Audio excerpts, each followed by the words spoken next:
Hello दोस्तों, नमस्ते, जय श्री कृष्ण, राधे राधे।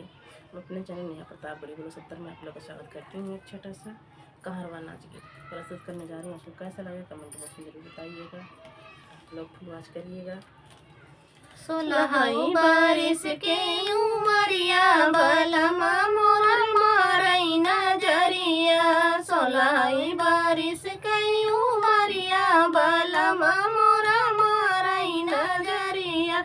तब तो क्या है कि हमें बागान जाबे, तब तो क्या है कि हमें बागान जाबे। मल न जाबे हो गई चाना जाबई, मलगाना जाबई बगैचा न जाबई। मलिनी के संग फुलवरिया बलमा मोर मारई नजरिया। मलिनी के संग फुलवरिया बलमा मोर मारई नजरिया। 16 बारिश कई उमरिया बलमा मोर मारई नजरिया।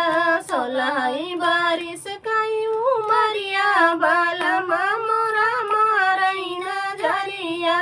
तब तो क्या है कि हम कुआना न जाबे, तब तो क्या है कि हम कुआना न जाबे।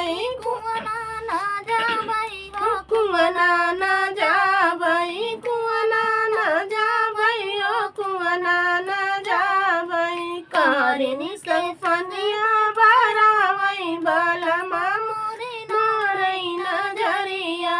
कहरिनी से फनिया भरावई बलमा मोर मारई नजरिया। 16 बारिश कई उमरिया बलमा मोर मारई नजरिया। 16 बारिश कई उमरिया बलमा मोर मारई नजरिया। तब तो क्या है कि हमें माला न जाबे, तब तो क्या है कि हमें माला न जाबे। माला न जाबे हो माला न जाबे, माला न जाबे दो माला न जाबे। रनिया के समा से जरिया बलमा मोर मारई नजरिया। रनिया के संगवा से जरिया बलमा मोर मारई नजरिया। 16 बारिश